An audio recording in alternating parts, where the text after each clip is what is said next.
بسم الله الرحمن الرحيم.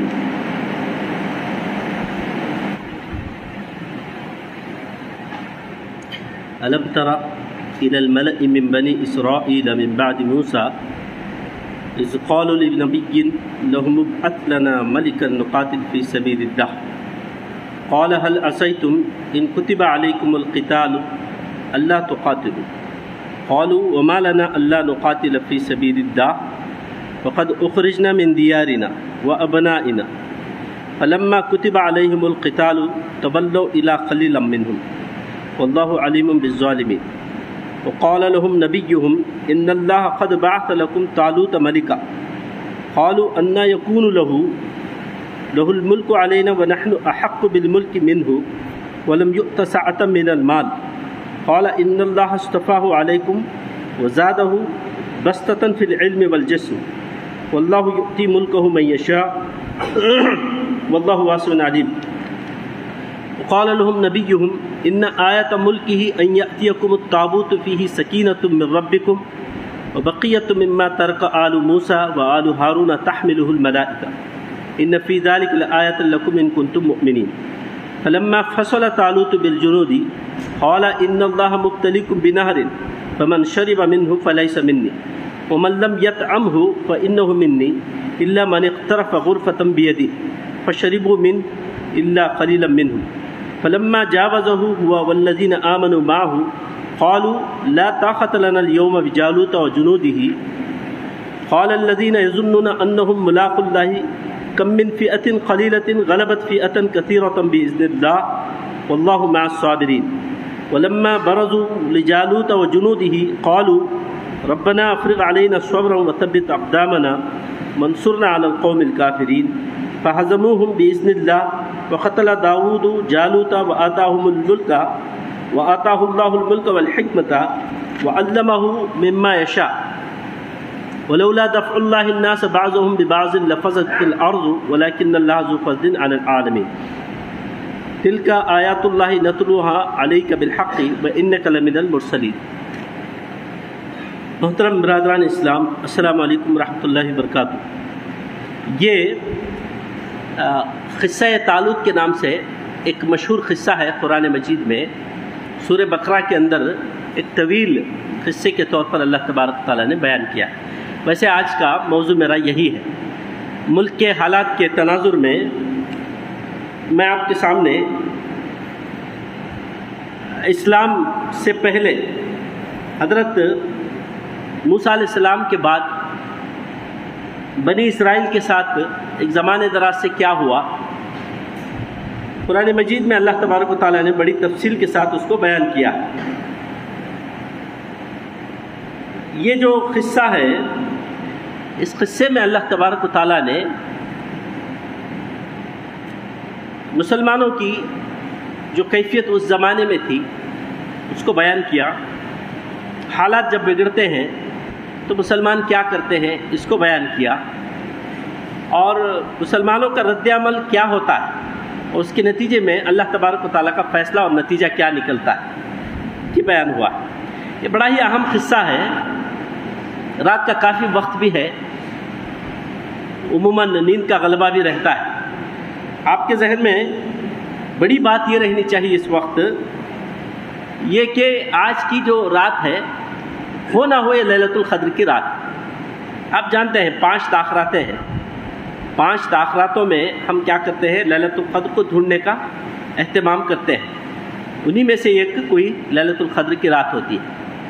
اور لیلۃ القدر کی رات جس کو مل گئی اور جس نے گڑ گڑا کر اللہ تبارک و تعالیٰ سے اپنی معافی کا پروانہ لے لیا، جہنم سے خلاصگی کا پروانہ لے لیا اور جنت میں داخلے کی سرٹیفکیٹ لے لی، اس سے بڑا خوش نصیب کوئی نہیں ہو سکتا. اور وہ ملتی ہے سال میں ایک مرتبہ.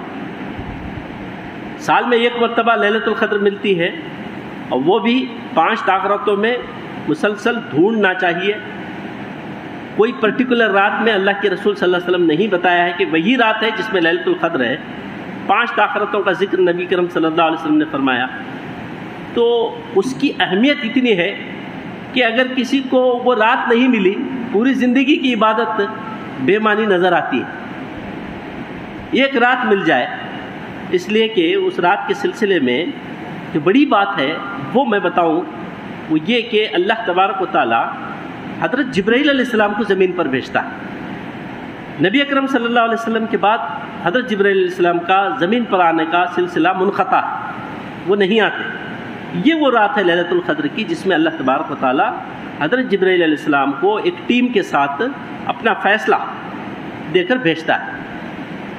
تو اس رات کے لیے بڑی کوشش ہونی چاہیے کہ پوری رات جاگا جائے، نفل نمازوں کا اہتمام ہو، تسبیحات کا اہتمام ہو، قرآن مجید کی تلاوت کا اہتمام ہو، کثرت سے دعائیں ہوں، گڑ گڑا کر ہو بھی،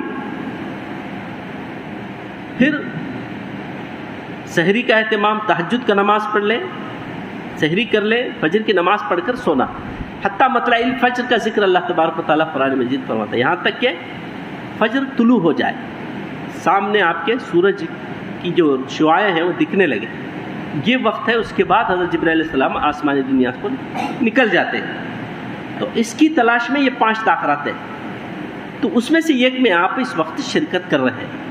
تو آپ کے پیش نظر سب سے پہلی بات یہ ہونا چاہیے کہ مجھے آج جاگنا ہی جاگنا ہے۔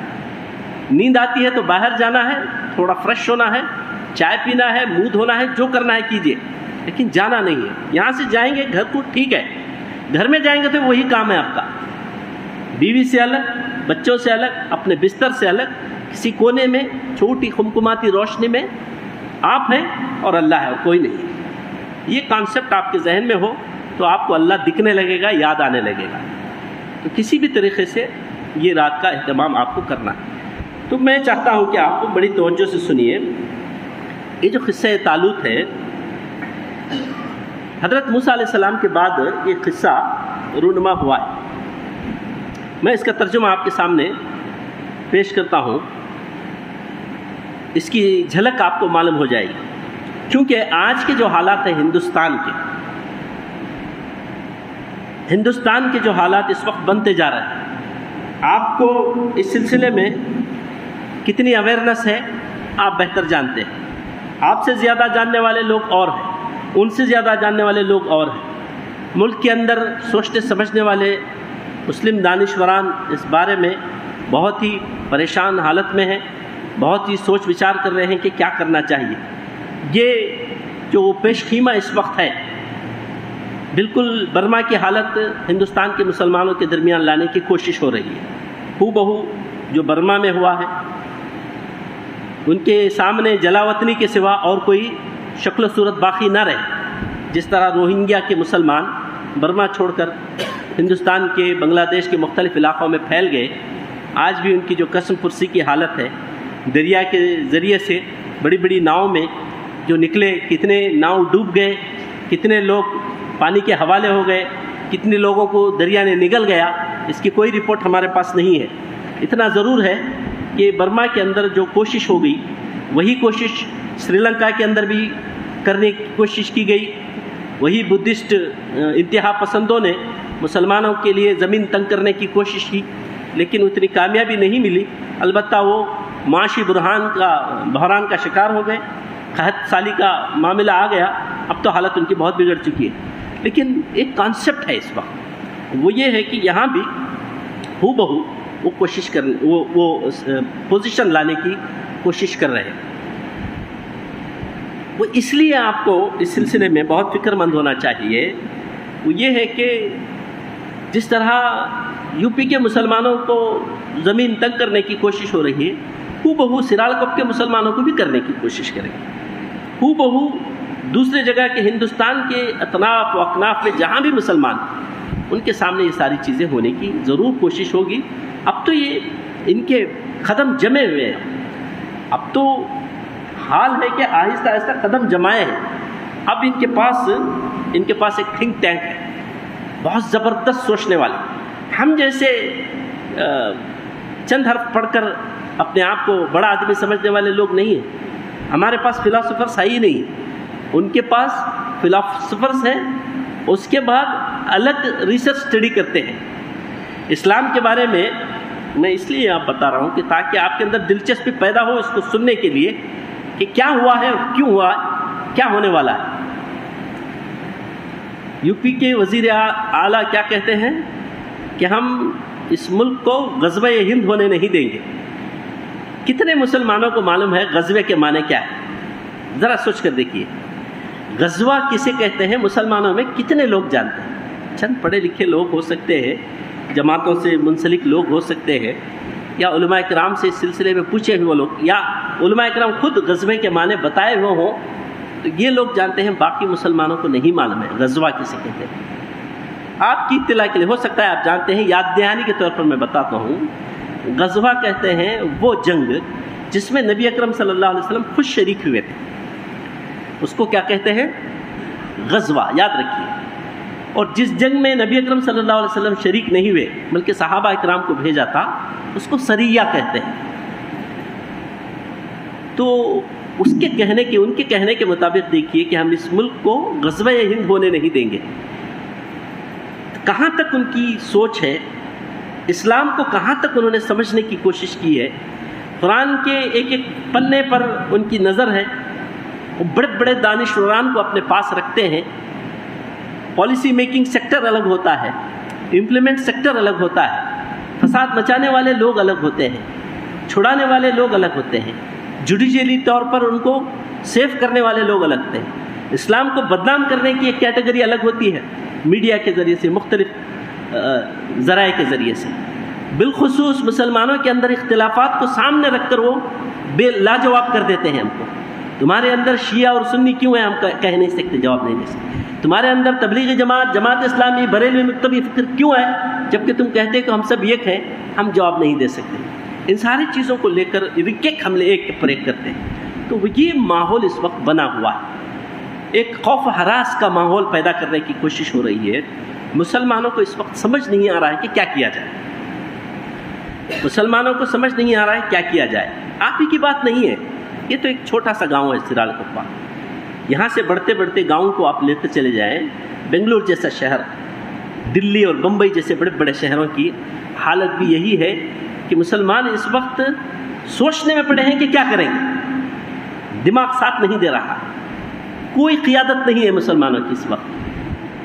تو یہ ساری چیزیں اس وقت اس قصے کے اندر آپ کو ملیں گی۔ اس قصے کو علماء کرام نے اس کی ایک ایک چیز کو کھنگال کر اس کے اندر موتی نکالنے کی کوشش کی ہے، اور بتایا ہے کہ اسلام پر جب حملہ ہوتا ہے تو اسلام کی حالت کیا ہوتی ہے، اسلام پھر کیسے ری باؤنس ہوتا ہے، اس کو اس قصے میں بتایا گیا ہے۔ تو اللہ تبارک تعالیٰ نے فرمایا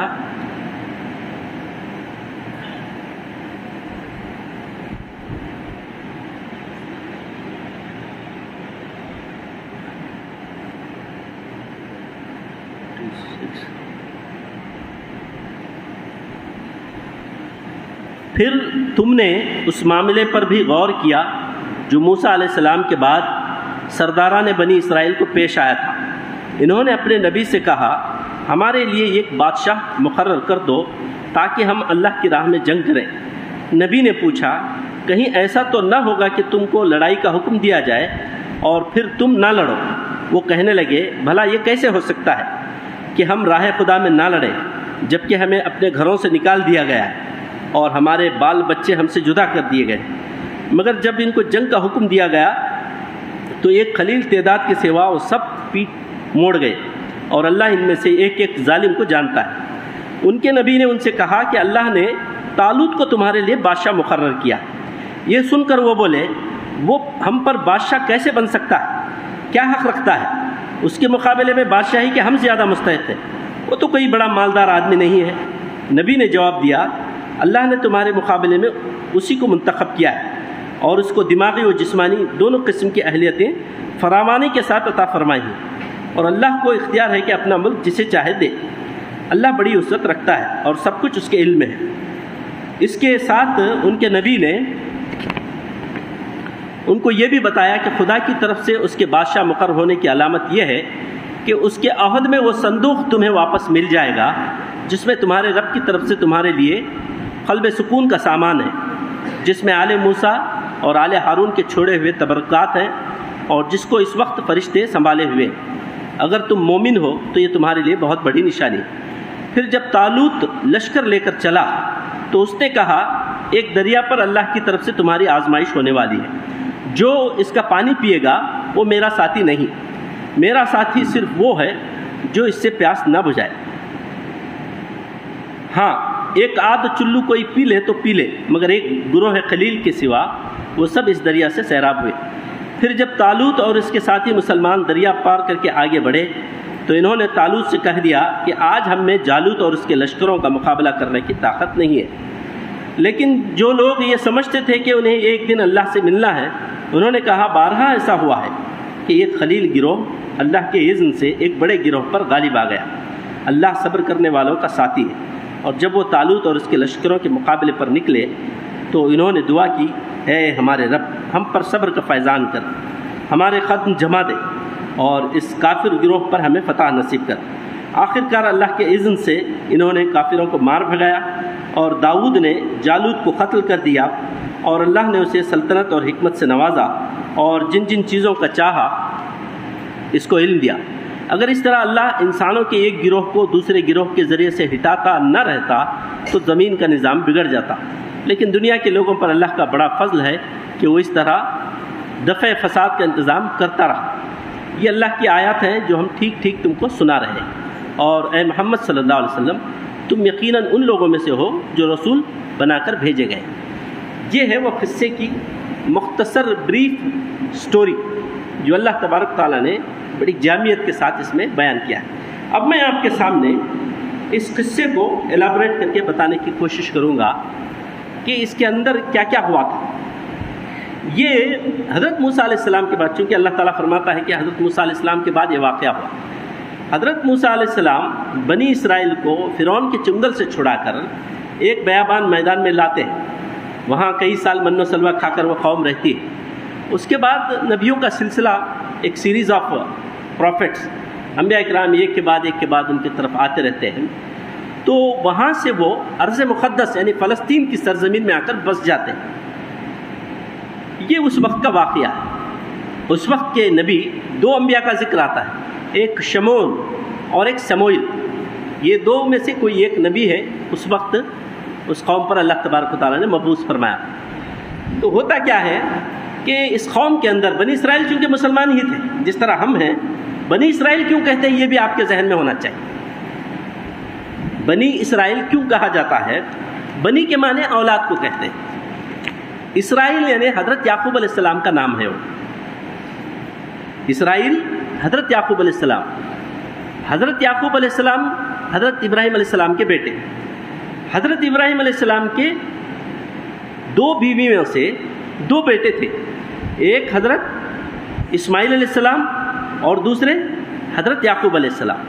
حضرت اسماعیل علیہ السلام حضرت حاجرہ علیہ السلام سے پیدا ہوئے۔ حضرت ابراہیم علیہ السلام نے حضرت اسماعیل علیہ السلام کو لا کر مکے کے پاس جو صفا مروہ کی جو پہاڑیاں ہیں، جو لوگ حج کو گئے ہیں ان کو اچھی طرح جانتے ہیں، وہاں لا کر ان کو بیابان ایک سنگلاخ علاقے میں چھوڑ کر چلے جاتے ہیں۔ حضرت حاجرہ اور حضرت اسماعیل علیہ السلام کو کوئی انتظام نہیں تھا اس وقت۔ دوسری طرف حضرت سارہ علیہ السلام سے حضرت یعقوب علیہ السلام تھے۔ حضرت ابراہیم علیہ السلام دونوں جگہ جاتے آتے رہتے ہیں، اپنی زندگی دعوت حق میں گزارتے ہیں۔ حضرت یعقوب علیہ السلام کو اسرائیل بھی کہا جاتا ہے، دو نام ہیں۔ یہ لفظ اسرائیل ہے نا، یہ ہیبرل لینگویج کا لفظ ہے، عبرانی زبان کا، عربی زبان کا نہیں۔ قرآن مجید میں نبی اکرم صلی اللہ علیہ وسلم کے سوا جتنے بھی نام ہیں انبیاء اکرام، وہ سب کے سب عبرانی نام ہیں۔ عبرانی زبان میں توریت اور زبور یہ سب عبرانی زبان میں نازل ہیں۔ حضرت عیسیٰ علیہ السلام کے زبان میں سریانی زبان تھی، سیریاٹک، لیکن رائج زیادہ جو چلی وہ عبرانی زبان تھی۔ تو حضرت یعقوب علیہ السلام کا ایک دوسرا نام کیا تھا؟ اسرائیل۔ تو اسرائیل کی جو اولاد نکلی، اسرائیل علیہ السلام سے اسحاق علیہ السلام، اسحاق علیہ السلام سے اسحاق علیہ السلام تھے، اسحاق علیہ السلام سے یعقوب علیہ السلام، یعقوب سے یوسف علیہ السلام۔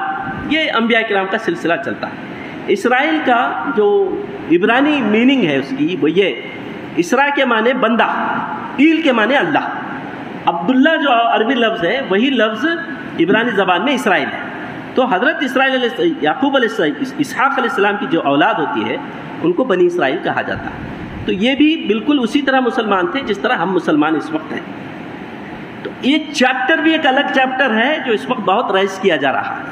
ایک اسکالر ہے غالباً ہندو اسکالر، وہ بڑی تفصیل کے ساتھ اس وقت خامہ فرسائی کر رہے ہیں. کس پر؟ اسلام، یہودازم اور کرسچینٹی پر.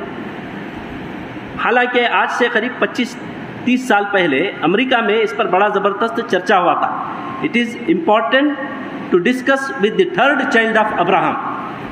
حضرت ابراہیم علیہ السلام کی تیسری اولاد، یعنی اسلام کو تیسری اولاد کہتے ہیں. پہلی اولاد یہودی، دوسری اولاد عیسائی اور تیسری اولاد اسلام. ایک بڑا کانفلکٹ ہے، زمانے سے چل رہا ہے، آج یہ بہت زوروں پر آ رہا ہے. اور چونکہ اس وقت ہندوستان کا جو تناظر ہے اس پر یہ لوگ بھی اب خامہ فرسائی کرنے کی کوشش کر رہے ہیں. پہلے اس طرح کا ذکر نہیں تھا. تو اسرائیل علیہ السلام کی جو اولاد تھی ان کو بنی اسرائیل کہا جاتا. تو یہ جو لوگ تھے ان کے اندر بے راہ روی شروع ہو چکی تھی. بہت گناہوں پر گناہ کرنے والے، فحش کام، ہر بدکاری ان کے اندر عام ہوتی چلی گئی. اللہ تبارک و تعالیٰ کا ایک قانون یہ ہے کہ مسلمان جب زمین پر اللہ تبارک و تعالیٰ کی اطاعت کرنا چھوڑ دیتے ہیں اور حد سے زیادہ گناہوں میں مبتلا ہونے لگتے ہیں تو اللہ تبارک و تعالیٰ اپنے عذاب کے کوڑے برسانے شروع کرتا ہے. اس کی شکل و صورت الگ ہے. کہیں قحط ہوتا ہے، کہیں زلزلے ہوتے ہیں، کہیں آسمان سے زیادہ بارش ہوتی ہے، سیلاب آتا ہے، کہیں ظالم بادشاہوں کو بھی اللہ تبارک و تعالیٰ مسلط کرتے ہیں. اب ہم جانتے ہیں کہ اس وقت ہمارے ملک پر کون مسلط ہے اور کیا کر رہا ہے. تو اس وقت ایسا ہوا کہ بنی اسرائیل پر جو لوگ اس وقت کے ظالم بادشاہ تھے حد سے زیادہ ظلم کرنے لگے.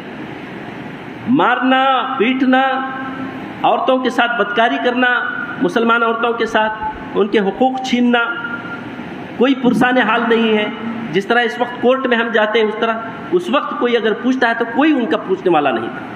تو یہ عام بدحالی کی جب کیفیت ہو گئی تو اس میں جیسے دیکھیے اس میں ایک چیز اللہ تبارک و تعالیٰ نے بتایا کہ یہ جب حالت شروع ہوئی تو سب سے پہلے بنی اسرائیل قوم کے بڑے بڑے جو لیڈر تھے مسلمانوں کے، ان کو اس کی فکر شروع ہوئی کہ اب ہمارا فیوچر کیا ہے، اس زمین میں ہمارا فیوچر کیا ہے، کیا کریں کہ ہمارے حقوق کو دوبارہ حاصل کرنے کی کوشش ہو. تو یہ لوگ سب سے پہلے بیٹھ کر سوچنے لگے.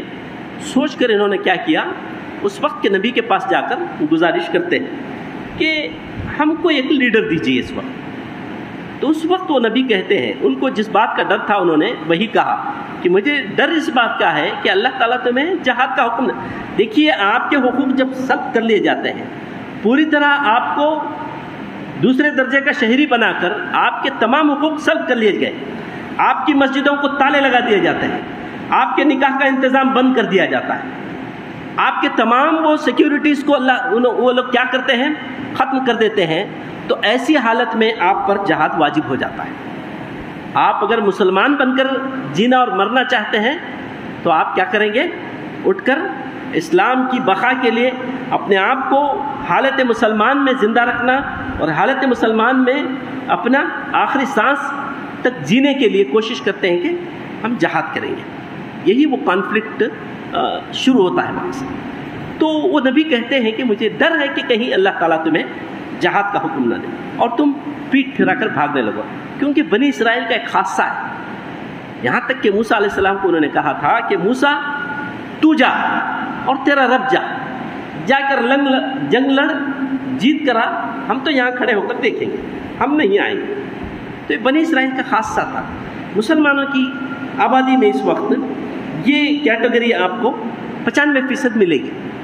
ہندوستان کے دیگر ممالک کے کیٹیگریز میں اگر آپ دیکھیں تو مسلمانوں کی 95% یہی ہے، وہ جنگ نہیں چاہتے.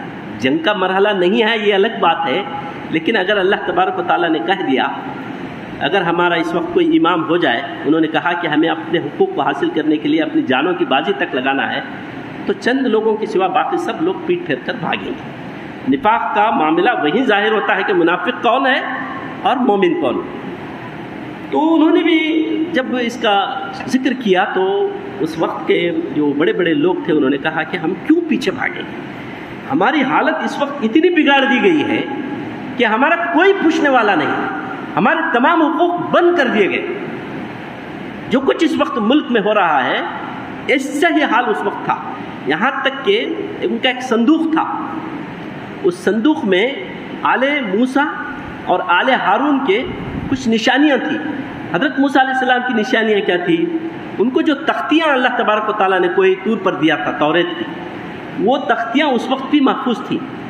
وہ ان کی ایک شان تھی. وہ اس وقت تو صندوق ان سے غائب ہو چکا تھا. آپ کی کوئی شان ہے, اس شان کو جب لوٹ لیا جاتا ہے تو آپ کا کچھ بھی نہیں رہتا. ایک مرد کا ایک وقار ہوتا ہے, اس وقار کو چھین لیا جائے تو کیا باقی رہتا ہے اس میں؟ اسلام کا بھی ایک وقار ہے. اسلام کا شعار کیا ہے؟ داڑھی. داڑھی اسلام کی ایک پہچان ہے. داڑھی کے سلسلے میں کہیں یہ نہیں کہا کہ فرض ہے, لیکن نبی اکرم صلی اللہ علیہ وسلم نے داڑھی رکھی.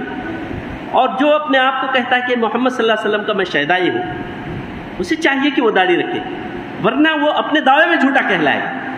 تو اسی طریقے سے اس وقت ان کے جو شعار تھے وہ صندوق میں تھے, وہ صندوق اٹھا لیا گیا. جبکہ اللہ تبارک و تعالیٰ نے قرآن مجید میں بتایا کہ وہ نبی جب وحی ہوئی تو انہوں نے بتایا کہ جو صندوق تمہارا ہے وہ فرشتے اس وقت اٹھائے ہوئے ہیں, کسی ایک محفوظ جگہ میں رکھے ہوئے. یہ ساری چیزیں تمہیں ملیں گی کب؟ جب کہ تم کو یہ کام کرنا. پھر اس کے بعد کیا ہوتا ہے کہ ایک شخص کو اللہ تبارک و تعالیٰ نبی پر وحی کرتا ہے کہ یہ شخص ہے جو اس وقت تمہارا لیڈر ہوگا. اس شخص کا نام طالوت ہے. تو لوگ کیا کرتے ہیں کہ اس کی امامت میں جانے کے لیے, اس کی لیڈرشپ میں جانے کے لیے تیار نہیں ہوتے. انہیں کیا, اس کے پاس کیا ہے؟ ہم کہتے نہیں یہاں پر MLA کون ہونا؟ مسلمانوں میں بہت پیسہ جس کے پاس ہو, اس کا خاندان بڑا ہو, اس کے پیچھے ہزاروں لوگ ہو, 100 روڑی ہونا اس کے پاس, 100 وکیلا ہونا, 100 بدماش ہونا, یہ سارے اس کے پاس ہونا چاہیے. انہیں MLA ہونے کا لائق. کونسلر کون ہونا؟ جس کے پاس پیسہ ہو, جس کے پیچھے لوگ. تو یہ ہر لوگوں کا بھی ہے, مسلمانوں میں بھی یہی حالت ہے. تو اس زمانے میں یہی بات تھی. انہوں نے کیا کہا, دیکھیے اللہ تبارک تعالیٰ کیا فرماتا ہے کہ اس کے پاس کیا ہے, اس کے پاس کیا ہے, وہ کیا بڑا خاندان رکھتا ہے, مال رکھتا ہے؟ کچھ بھی نہیں. مال تو ہمارے پاس ہے. لیڈرشپ اگر ملنی چاہیے تو ہم کو, دیکھیے ہار چکے ہیں, پوری عزت چلی جا چکی ہے مسلمانوں کی, کچھ بھی نہیں بچا ہے. طے بھی کر لیا ہے کہ ہمارا کوئی لیڈر ہو, ایک قیادت کے پیچھے اب ہم نکلیں گے. جانے کے بعد نبی پر وحی ہوتی ہے, نبی بتاتے ہیں کہ تمہیں یہ شخص دیا گیا ہے, تب پھر اختلاف آتا ہے. تو امت کے اندر اتحاد کے جو کانسیپٹ بتائے گئے ہیں وہ یہ ہے کہ امت کبھی کسی ایک لیڈر پہ اتفاق نہیں کرتی. اس کی فطرت میں یہ بات آ چکی ہے. مسلکوں اور جماعتوں نے جیسے جیسے اس دنیا میں پورے مسلمانوں پر اپنا قبضہ جمایا تو امت کے اندر یہ چیزیں پیدا ہو گئی. کوئی پوائنٹ پروگرام ہے تو امت اس پوائنٹ پروگرام کے تحت, اس لیڈر کے تحت چلنے کے لیے تیار. تو یہی بات تھی وہاں پر. اس وقت نبی نے کہا کہ اللہ تبارک و تعالیٰ نے اسی کو تمہارے لیے نامزد کیا. اگر تم اس کے ساتھ جاؤ گے تو تمہیں وہ جیت بھی ملے گی, فتح بھی ملے گی, تمہارا صندوق بھی واپس ملے گا اور تمہارے کھوئے ہوئے حقوق تمام ملے گی. لہٰذا ایسا ہی ہوتا ہے.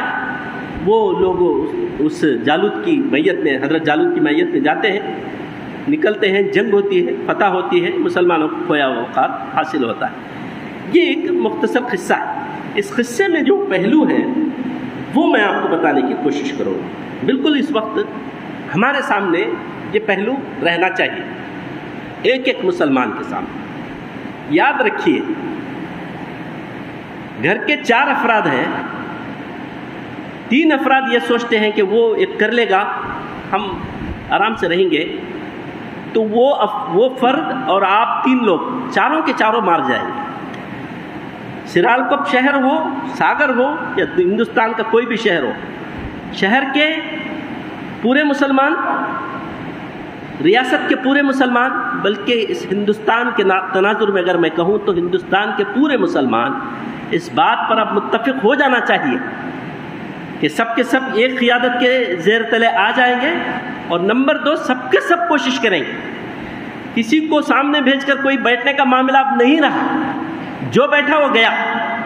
اور جاتے جاتے وہ جو کھڑا ہوا ہے اس کو بھی لے کر ڈوبے گا۔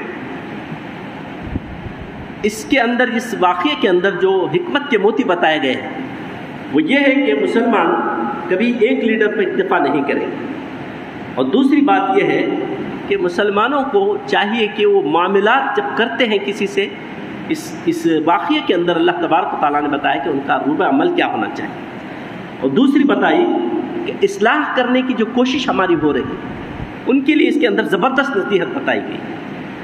جنگ لڑنا ہے تو اس کے لیے کیا ہماری حکمت عملی ہو۔ ہمارا قائد، جو بھی ہمارا قائد ہے اس وقت، جماعت اسلامی میں ایک امیر ہوتا ہے مقامی جماعت کا، تبلیغی جماعت میں ایک ہفتے کے لیے کسی کو ذمہ دار بنایا جاتا ہے، پھر اسی طریقہ دوسری جماعتوں میں بھی کوئی نہ کوئی ذمہ دار ہوتے ہیں۔ ایک ذمہ دار کو کیسا رہنا چاہیے اس واقعے کے اندر اللہ تبارک و تعالیٰ نے بتایا، بالخصوص حضرت طالوت کے ذریعے سے یہ بتایا گیا کہ قیادت کیسی ہوتی چاہیے اور لیڈرشپ کس کو کہتے ہیں۔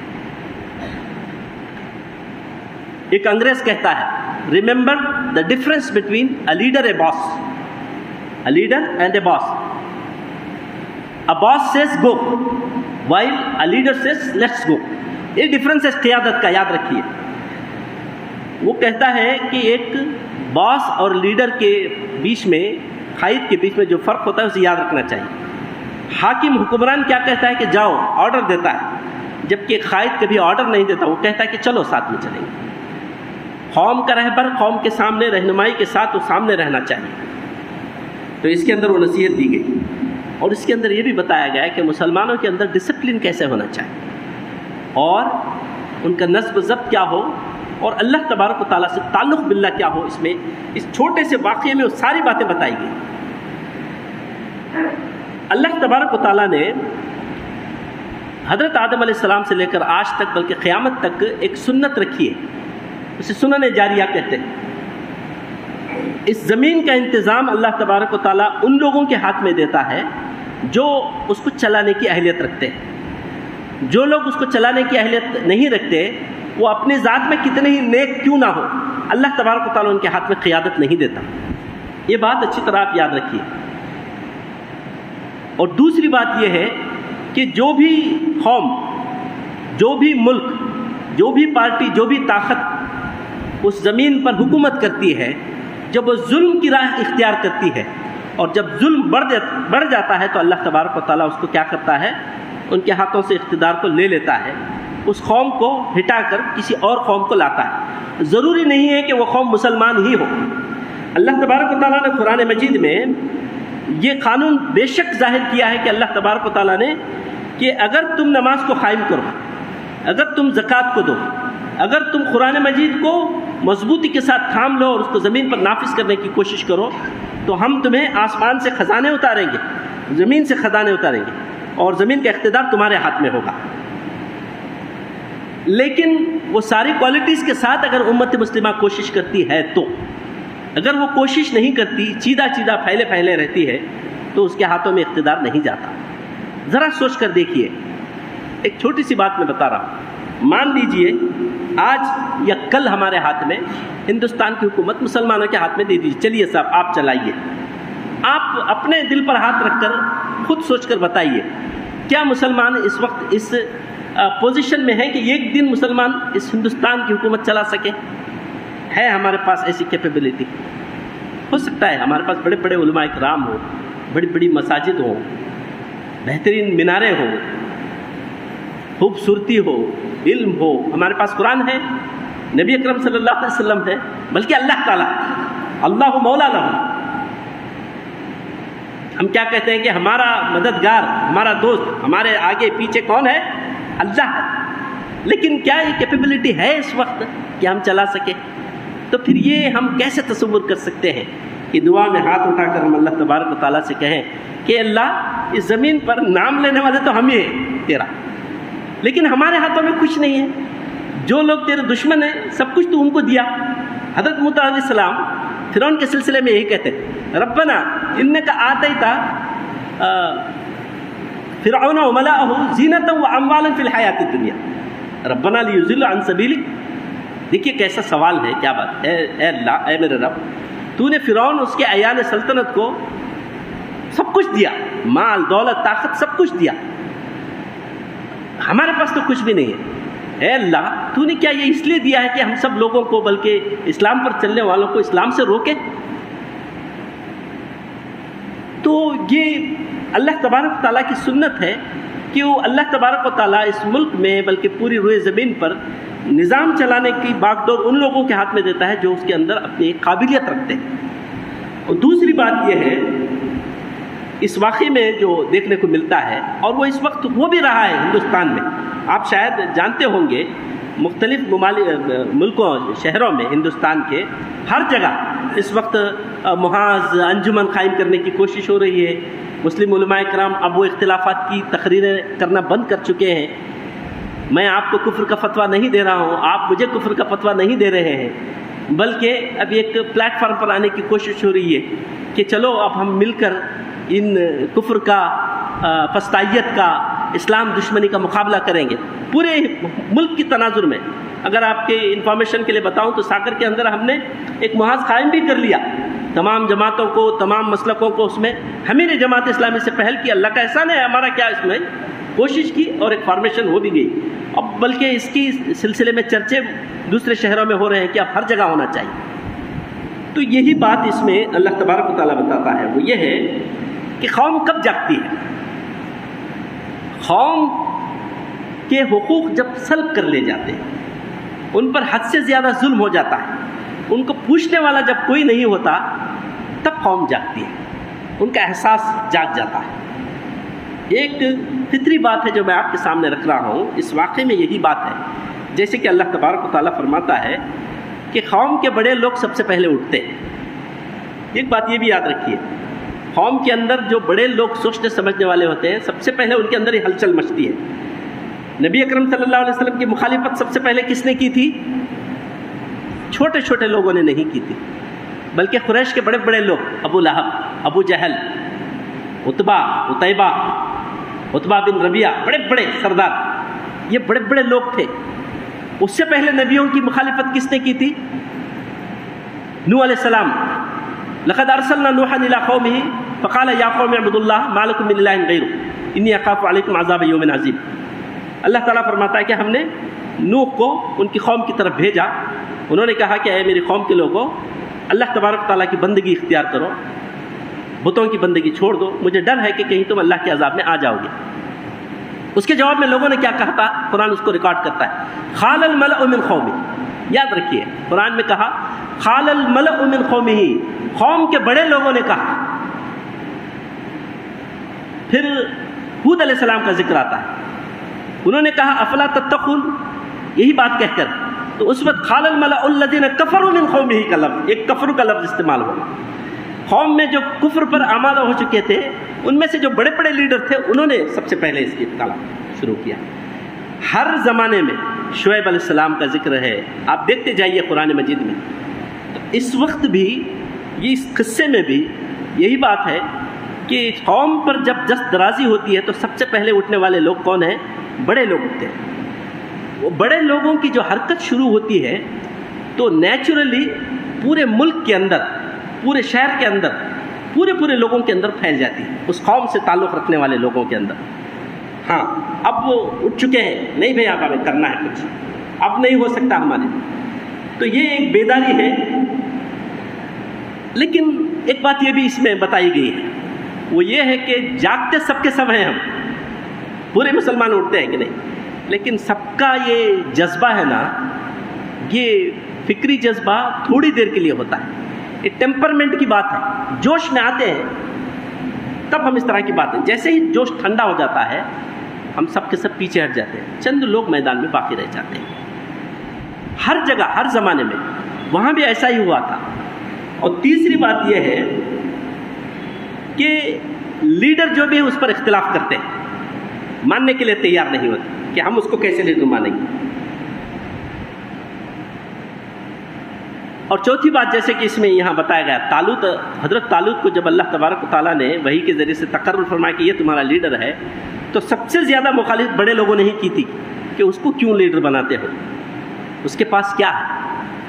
تو لیڈرشپ کے لیے مسلمانوں میں بلکہ تمام قوموں میں ایک عام رجحان یہ ہے کہ جس کے پاس پیسہ ہے، جس کے پاس مال دولت ہے، وہی لیڈر کا حق رکھتا ہے.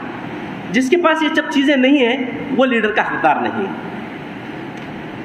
حضرت طالوت کو اللہ تبارک و تعالیٰ نے فرمایا کہ بستتاً فی العلم والجسم. نبی جا کر ان لوگوں سے کہتے ہیں کہ اللہ تعالیٰ اس کو تمہارے لیے اس لیے لیڈر مقرر کیا ہے کہ اللہ تعالیٰ نے اسے دو کوالٹیز دیے. ایک زبردست جسم دیا ہے اللہ تبارک کو، مضبوط جسم، اور دوسرا کیا دیا ہے؟ زبردست علم عطا فرمایا ہے اسے اللہ تعالیٰ. A sound body has a sound mind. مان جانتے ہیں اب جو ہمارے اسٹوڈنٹ کیٹیگری کے پڑھے ہوئے لوگ ہیں وہ اچھی طرح جانتے ہیں کہ ایک ہوشیار دماغ، ایک صحت مند دماغ کہاں رہتا ہے؟ ایک صحت مند جسم. بوڑھا جسم یا کمزور جسم، بیمار جسم، خود اپنے آپ کو بیمار بنا کر کھم کر چلنے والے، بناوٹی انداز بنانے والے ہیں، ایسے لوگوں کو اللہ تبارک و تعالیٰ پسند نہیں کرتا. حضرت عمر رضی اللہ تعالیٰ عنہ کے زمانے میں کوئی مسلمان کھم کر چلتا یہ دکھانے کے لیے میں بہت بڑا متقی ہوں، سیدھا چل ورنہ یہ کوڑا تجھے سیدھا کرنے کا کہتے تھے حضرت عمر رضی. اور اسی لیے کہا گیا، غلط مت سمجھیے آپ میری باتوں کو، میں قرآن اور حدیث کے حوالے کے سوا کوئی بات نہیں رکھوں گا انشاءاللہ. اگر آ جائے تو مجھے معاف کر دیجئے، اللہ تبارک و تعالیٰ اس پر عمل سے ہم سب کو بچائے. یہ کہے کہ حضور نبی اکرم صلی اللہ علیہ وسلم حضرت ابوبکر صدیق رضی اللہ تعالیٰ عنہ سے کہتے ہیں کہ ابو قحافہ یعنی حضرت ابوبکر صدیق رضی اللہ عنہ کے باپ، اب حضرت ابوبکر صدیق رضی اللہ تعالیٰ عنہ کے اس وقت قریب 50-55 سال تھے مدینی زندگی میں، نبی اکرم صلی اللہ علیہ وسلم سے 2 سال چھوٹے. ان کے باپ کی کیا عمر ہوگی آپ اندازہ لگائیے. حضور اکرم صلی اللہ علیہ وسلم کہتے ہیں کہ ابو قحافہ سے کہی کہ داڑھی میں خضاب لگائے، یعنی سفید داڑھی تھی. اسلام بوڑھا نہیں ہے، اسلام صحت مند ہے اور تمہیں صحت مند نظر آنا چاہیے. تو یہ کانسیپٹ ہے اسلام کو کبھی کمزور ظاہر نہیں کرنے کا. اب ہم بدقسمت اس کو سمجھ نہیں پائے. تو یہ اس وقت اللہ تبارک و تعالیٰ نے بتایا کہ طالوت کو 2 کوالٹیز دی گئی. کیا کیا؟ ایک زبردست باڈی دی گئی ہے اور زبردست علم دیا گیا. اور یہی وہ 2 چیزیں تھیں جس کے ذریعے سے انہوں نے وہ جیت کر دکھایا. اور تیسری بات یہ ہے کہ ایک لیڈر جو بنتا ہے اس کے اندر کیا کیا شرائط ہونے چاہیے، اس کی کوالٹیز کس طرح وہ لوگوں کو لے کر چلنا چاہیے. اس واقعے میں وہ بڑی زبردست باتیں بتائی گئی ہیں. علماء کرام نے ڈاکٹر محمد السلابی، ایک الظواہری یونیورسٹی کے غالباً وہ ایک اسٹوڈنٹ تھے، انہوں نے ان کو جو پروجیکٹ ورک دیا گیا تھا اس میں انہوں نے اس پر بڑی کوشش کی ہے. بڑی زبردست 2 والیوم پر انہوں نے کتابیں لکھی ہے. فتح اور غلبے کی بشارتیں قرآن مجید میں اس ٹاپک پر انہوں نے لکھی ہے کہ مسلمانوں کو کیسے فتح ملتی ہے. تو اس میں بتایا گیا ہے کہ قیادت کے اندر یہ چیزیں ہونی چاہیے. جس کے اندر قیادت کے اندر وہ کوالٹیز نہیں ہوتی وہ خود تو دھوکہ کھائے گا یا نقصان اٹھائے گا، بلکہ اس کے پیچھے جو جانے والی قوم ہے وہ بھی دھوکہ اٹھائے، وہ بھی نقصان اٹھائے. حضرت امام ابو حنیفہ رحمۃ اللہ علیہ ایک مرتبہ سڑک سے گزر رہے تھے، چند بچے کھیل رہے تھے، پانی تھا تھوڑا، اور پانی جب مٹی میں ہوتا ہے تو کتنا گندا ہوتا ہے، بہت میلا رکھتا پانی، اس میں کھیل رہے تھے. تو امام نے کہا کہ بچوں سنبھل کر کھیلو، کہیں گر جائے گا تو کپڑے گیلے ہو جائے گا. اس میں سے ایک بچے بھی ویسے تھے، ویسے ہماری طرح تھوڑی تھے، اس میں سے ایک بچے نے کہا کہ اے ہم گر گئے تو ٹھیک ہے، اے بوقت امام اگر آپ گر جائیں تو پوری قوم آپ کے پیچھے گر جائے. یہ قیادت کی کوالٹی ہے. قائد اپنے اندر وہ ساری چیزوں کو اختیار کرنے کی کوشش. ہاں یہ بھی ایک بات ہے، leaders are born, they are not built, they are not created. ایک قائد ہے نا، پیدائشی طور پر اللہ تبارک تعالیٰ کو اس کے اندر وہ چیزیں رکھ کر بھیجتا ہے. تو قیادت کے لیے ضروری ہے کہ اسے سمجھنا چاہیے، قرآن اور حدیث میں دیکھے کہ اللہ نے کیا فرمایا ہے، اللہ کے رسول صلی اللہ علیہ وسلم نے فرمایا کیا فرمایا. جو بھی لیڈر ہمارا بنتا ہے اگر وہ اس نہج پر جا کر، آپ دیکھیے حضرت عمر رضی اللہ تعالیٰ عنہ ایک رشتہ دار کو تک آپ نے کچھ نہیں دیا، صرف اور صرف اس لیے کہ قوم کا اعتماد مجھ پر رہے. ان کی بات پتھر کی لکیر تھی. ایک مرتبہ کیا ہوا، یہ دلچسپ واقعہ ہے، قیادت کے سلسلے میں بتا رہا ہوں میں آپ کو. ان کے 2 بیٹے تھے، عبداللہ اور عبید اللہ. ایک جنگ پر گئے تھے وہ، جنگ ہونے کے بعد واپسی پر کوفہ کے راستے سے آ رہے تھے. کوفہ کے گورنر اس وقت حضرت ابو موسیٰ اشعری رضی اللہ تعالیٰ، حضرت امیر المؤمنین عمر رضی اللہ تعالیٰ عنہ ہیں، ان کے بیٹے ہیں اور مجاہد ہیں، جنگ سے واپسی ہیں. ان کا استقبال کیا. بیت المال جو کلیکشن ہوتا تھا وہ بیت المال ان کے ہاتھ میں دیا. انہوں نے بیت المال کی رقم تھی اس کو دیا. کیا کہا کہ دیکھو یہ پیسے ہیں نا، اس کو تم یہاں سے کچھ مال لے لو، مال لے جا کر تم مدینے میں بیچ دو، وہ جو پروفٹ آتی ہے تم رکھ لو، بیت المال کی جو رقم ہے وہ تم دے دو. انہوں نے ایسا ہی کیا. دونوں بیٹے وہ مال پیسے سے کچھ سامان لیا. بیپار کا انداز ہے نا، آپ جانتے ہیں ہم سب تاجر لوگ ہیں. انہوں نے لیا، لے کر آئے مدینے میں بیچا، کچھ پروفٹ ہوئی. آئے آ کر حضرت ابو عمر رضی اللہ تعالیٰ کی مجلس تھی، بڑے بڑے صحابہ تھے. انہوں نے کہا کہ دیکھو یہ بیت المال کی رقم ہے، ابو موسیٰ اشعری رضی اللہ تعالیٰ نے دی ہے، یہ اس میں ہم نے تجارت کا سامان لایا تھا، اتنا پروفٹ ہے، یہ ہمارا ہے، یہ آپ لے لیجئے. اس وقت عمر رضی اللہ تعالیٰ پوچھتے ہیں کہ ابو موسیٰ نے جنگ میں جتنے لوگ گئے تھے سب کو بلا کر ایسا کیا تھا کیا؟ پیسے دیے تھے کیا؟ بیپار کرو، پروفٹ تمہیں رکھ لو، باقی کا لگ جا کو دو. تو انہوں نے کہا کہ نہیں، پھر تو تم پورا پیسہ اس کے اندر جمع کرو بیت المال میں، پروفٹ کا بھی. حضرت عبداللہ رضی اللہ تعالیٰ عنہ بڑے زبردست عالم دین تھے. ان کے کئی کوٹیشنس ہیں عن عبداللہ ابن عمر رضی اللہ تعالیٰ عنہ احادیث میں. وہ خاموش ہو گئے، لیکن عبید اللہ رضی اللہ تعالیٰ عنہ ماننے کے لیے تھے. یہ بات صحیح نہیں ہے آپ کی امیر المؤمنین، نقصان کا بھی خدشہ تھا، اگر نقصان ہوتا تو ہم بھرپائی نہیں کرتے تھے کیا؟ زیادہ بحث مت کرو، پیسے جمع کرو. لیکن بعد میں لوگوں نے، جو صحابہ اکرام تھے، انہوں نے کہا کہ آپ ایسا کیجئے، لیکن غلط تو نہیں کیا تھا. انہوں نے کہا کہ 50% آپ کی پروفٹ میں آپ رکھو، باقی کا بیت المال جمع. تو یہ قائد کے اندر ایسی کوالٹی ہونا چاہیے، میں بادشاہ، میں صدر، میرا بیٹا صدر ہونا. سمجھ میں آ رہی نہیں آپ کو بات؟ میں نیکچ ٹھیک ہے، میں بہت بڑا پرہیزگار. امیر مقامی کون ہونا؟ میں چھونا. صدر کون ہونا؟ میں چھونا. کونسلر کون ہونا؟ میں چھونا. پیسے تمہارے پاس بھی ہیں لیکن سائٹ منجے چھونا ہو. کی بولو میں بڑا آدمی نا. یہ بڑائی کا جو تصور ہے قیادت کے اندر جب آتا ہے تو قوم کے اندر نااتفاقی پیدا ہو جاتی ہے. تو اس کے اندر وہ گن بتائے گئے ہیں کہ قائد کے اندر کیا کیپیبلٹیز ہونی چاہیے. تو پھر اس کے بعد یہ بھی بتایا گیا ہے کہ تعداد کا جو فلسفہ ہے، قرآن مجید میں اس کو کئی مرتبہ واضح کر کے بتایا گیا ہے کہ زیادہ لوگ ہونے سے کبھی جیت حاصل نہیں ہوتی، کبھی کسی معاملے میں کامیابی نہیں ملتی. کامیابی کے لیے شرط کیا ہے؟ ایک مضبوط ریجمنٹ ہو، نظم و ضبط ہو، اطاعت ہو، جو سنتی ہو، عمل کرتی ہو، جس کے اندر نافرمانی کا جذبہ نہ ہو، اور ہر حال میں سینہ تان کر کھڑے ہونے والی. یہ جماعت اگر ہے، یہ فوج ہے، تو اس کی تعداد نہیں دیکھی جائے گی، اسے کامیابی ملے گی. ہم اس ملک کے تناظر میں دیکھ لیں کہ اس ملک کے اندر اس وقت جو کچھ ہو رہا ہے، یہ جو فسطائی طاقت، یہ جو ایلیمنٹس اس وقت کام کر رہے ہیں، یہ جو فسطائی ریشہ دوانیاں، سازشیں جو کام کر رہی ہیں، اس کا پرسنٹیج اگر آپ دیکھیں تو حیران ہو جائے گی. اس ملک کی 2% آبادی نہیں ہے جو اس وقت پورے ملک کو اپنی مٹھی میں لیے ہوئے. جس طرح وہ دھاگے سے کھیل کھلاتے ہیں، اس طرح پورے ملک کو اس وقت وہ اپنے قبضے میں لیے. صرف 2% ہے، صرف 2%. اب آپ تعداد کا حساب لے کر دیکھیں، باقی کے جتنے ایلیمنٹس ہوئے ہیں ان سب کو استعمال کیا جا رہا ہے اسلام کے خلاف. اور اسلام کا معاملہ بھی یہی ہے، یاد رکھیے. اسلام ایک ایسا مذہب ہے جو اپنے اندر امن رکھتا ہے، سلامتی رکھتا ہے، انسانوں کے اندر محبت، انسانوں کو سب کو ایک نظر سے دیکھنا، سب کے لیے ترقی، سب کے لیے نجات کا پروگرام دیتا ہے. لیکن اسلام کے مخالف باقی جتنے مذاہب دنیا میں پیدا ہیں، اس وقت چل رہے ہیں، اس سے پہلے چلتے تھے، ان سب کا ایک ہی مقصد ہے کہ وہ اسلام کے سامنے کھڑے ہو جائیں. اسلام کا جب نام آتا ہے تو وہ سب کے سب مل جاتے ہیں. قرآن مجید میں اللہ تبارک تعالیٰ فرماتا ہے تحسبهم جميعا وقلوبهم شتى، کہ تم دیکھتے ہو کہ یہ سب ملے ہوئے ہیں حالانکہ ان کے دل پھٹے ہوئے ہیں، ان کے اندر اتحاد نہیں ہو سکتا. لیکن اسلام کا جب نام آتا ہے تو وہ سب کے سب ایک ہو جاتے ہیں. یہ اسلام کے اپنے اندر یہ فطرت ہے کہ وہ امن چاہتا ہے اور باقی جتنے مصائب ہیں وہ دیکھنے میں تو یہ کہتے ہیں لیکن ان کے اندر عمل نہیں ہے۔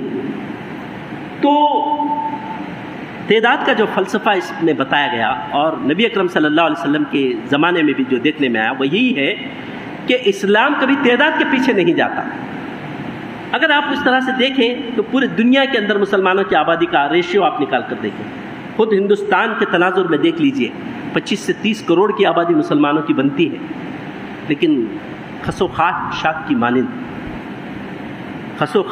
مانند اس وقت نظر آتی ہے۔ ایک پتوں کا پہاڑ اگر آپ بنا لیجئے، پتے لا کر ایک جگہ سوکھے پتوں کو جمع کر دیجئے، بڑا پہاڑ نظر آئے گا، اس کے بازو ایک چھوٹی سی کنکری کو بازو رکھیے، ایک چھوٹی سی ہوا آ کر اس پورے پتوں کو بکھیر دے گا، ان کی کوئی مجال ہی نہیں، اوقات نہیں، وہ اپنی جگہ نہیں رہیں گے، لیکن وہ چھوٹی سی کنکری اپنی جگہ باقی رہے گی۔ فَأَمَّا الزَّبَدُ فَيَذْهَبُ جُفَاءً وَأَمَّا مَا يَنفَعُ النَّاسَ فَيَمْكُثُ فِي الْأَرْضِ، جو جھاگ ہے وہ اڑ جایا کرتا ہے، جو انسانوں کے لیے نفع بخش ہے وہی زمین میں باقی رہتا ہے۔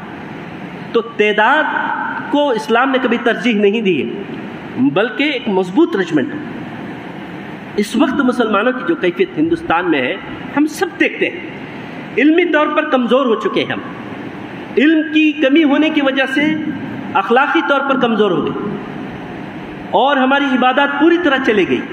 پوری دنیا میں دیکھ لیجئے، مولانا جلال الدین عمری صاحب امیر جماعت اسلامی ہند سابق میں تھے، ابھی پچھلے کئی سالوں پہلے ان کا ایک مرتبہ دورہ پاکستان کو ہوا۔ پاکستان میں بھی جماعت اسلامی ہے، آپ جانتے ہیں۔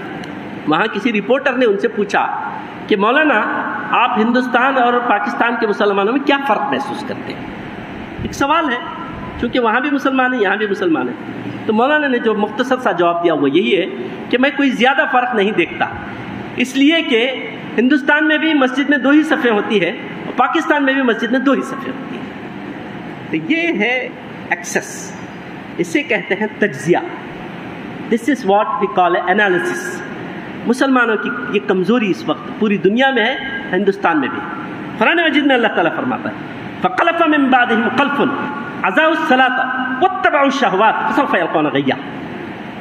پھر کچھ ناخلف لوگوں کے بعد کچھ ایسے لوگ زمین کے وارث بنائے گئے جنہوں نے نماز کے نظام کو ڈھال دیا، اور نماز کا نظام کو ڈھانے کا مطلب دوسرا یہی ہے کہ خواہشات کے پیچھے پڑ گئے، پھر وہ کسی کھائی میں بہت جلد چلے گئے، بہت جلد محکوم ہو گئے، مظلوم ہو گئے، کسی کے زیر اقتدار تسلط میں آ گئے۔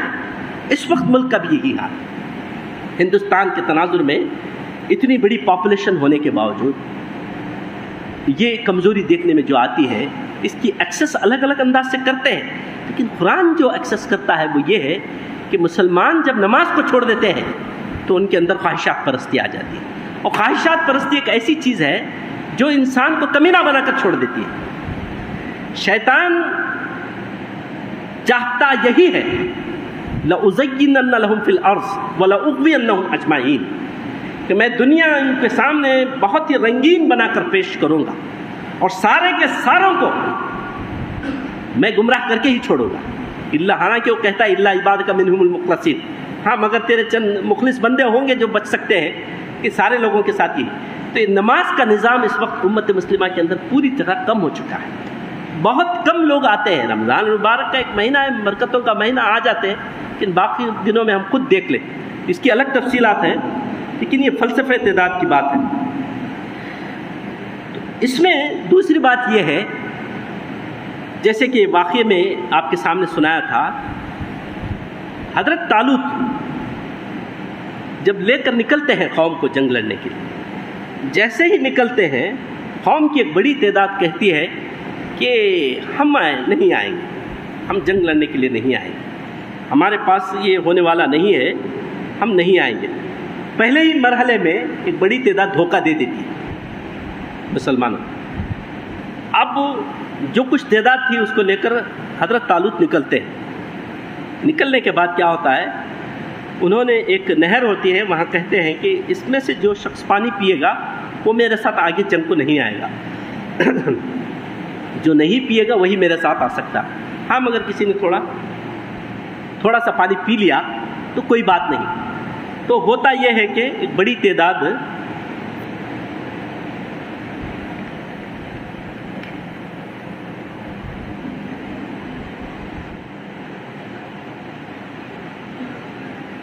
ایک بڑی تعداد کیا کرتی ہے؟ پانی پی لیتی ہے۔ اب ایک چھوٹی سی تعداد ان کے ساتھ بچی ہوئی ہوتی ہے۔ اس تعداد کو لے کر وہ آگے جاتے ہیں۔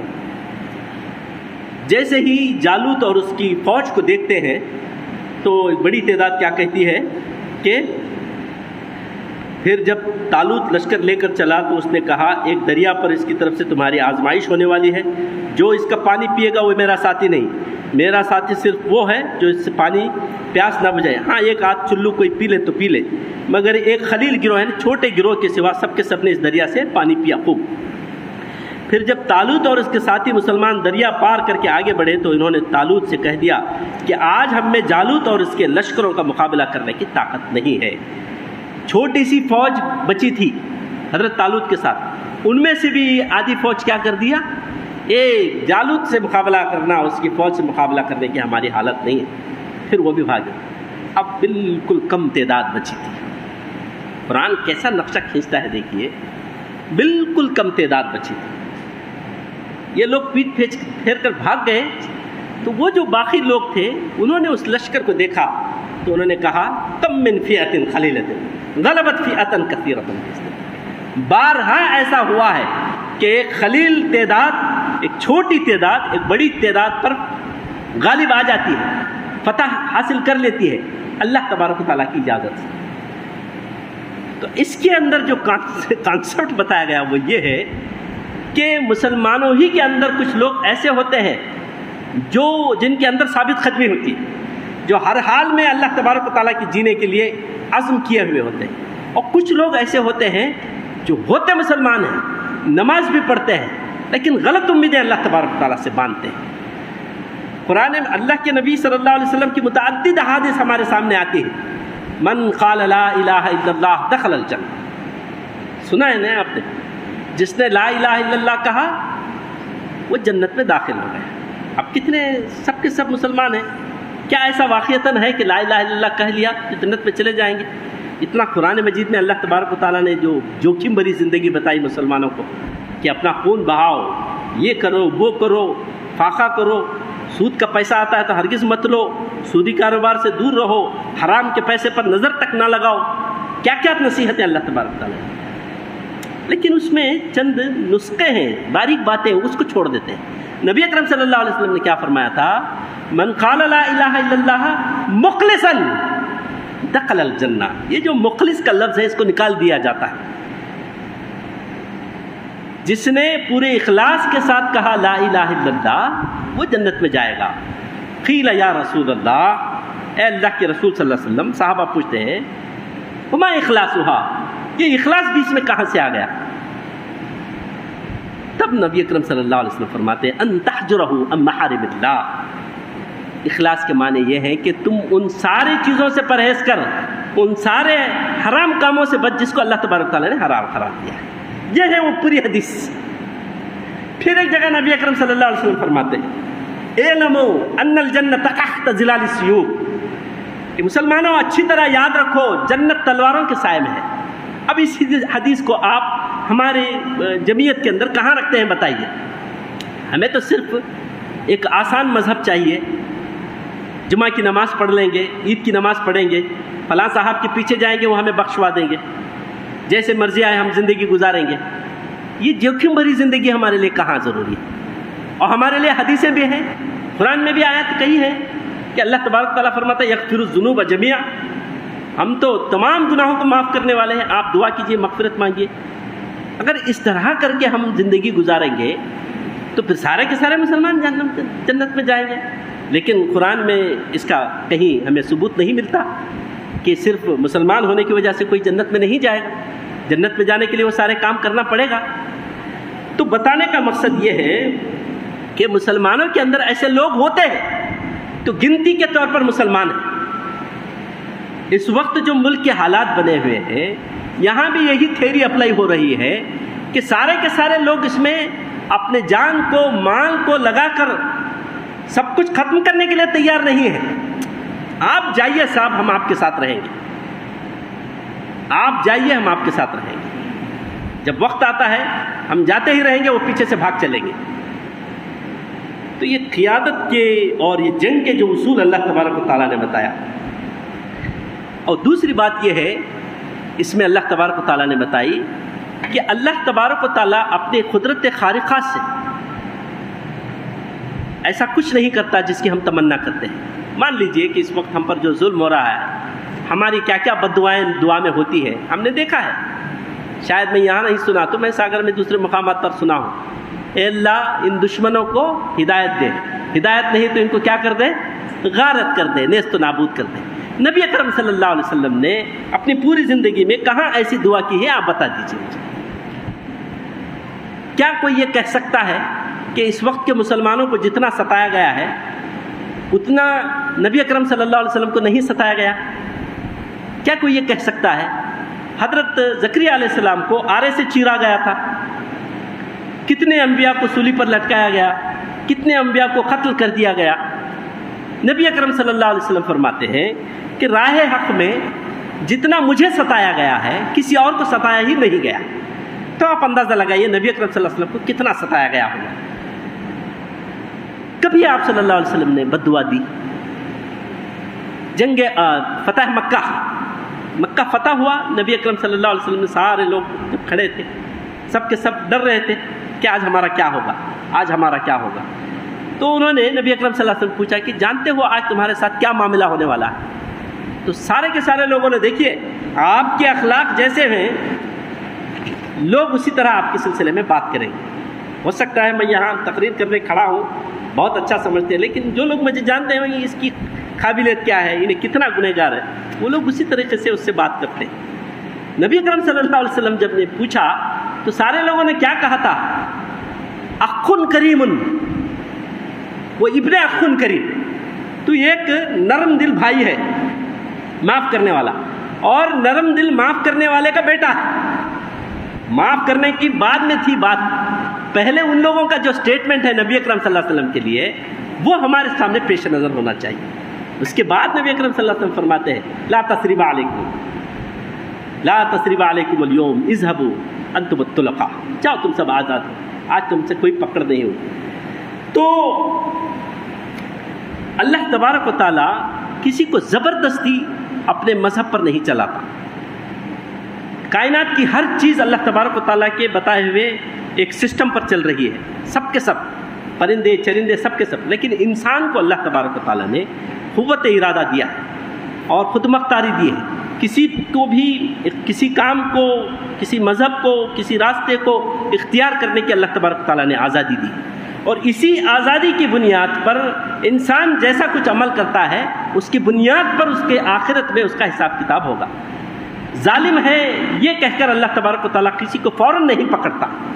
اگر ایسا ہوتا وَلَوْ يُؤَاخِذُ اللَّهُ النَّاسَ بِظُلْمِهِمْ مَا تَرَكَ عَلَيْهِمْ مِنْ دَابَّةٍ، اللہ تبارک و تعالیٰ فرماتا ہے کہ اگر تمہارے گناہوں کی وجہ سے اللہ پکڑنے پر آ جاتا تو زمین میں کوئی نہیں بچ پاتا، لیکن اللہ تبارک و تعالیٰ فرماتا وَلَٰكِنْ يُؤَخِّرُ اللَّهُ، جبکہ اللہ تبارک و تعالیٰ ایک ڈھیل دیتا ہے تمہیں، موت سے پہلے تک ہر ایک کو اللہ تبارک و تعالیٰ موقع دیتا ہے، چاہے کتنا ہی دشمن کیوں نہ ہو جائے، چاہے کتنا ہی جبار کیوں نہ ہو جائے، وہ موت سے پہلے، موت کے حالات دیکھنے سے پہلے، موت کے حالات، چونکہ فرعون نے بھی موت کے قریب ایمان لانے کا دعویٰ کیا، اپیل کی تھی نہیں، آمنت باللہ انہ لا الہ الا الذی آمنت بہ بنو اسرائیل وانا من المسلمین، یہ کہا تھا اس نے۔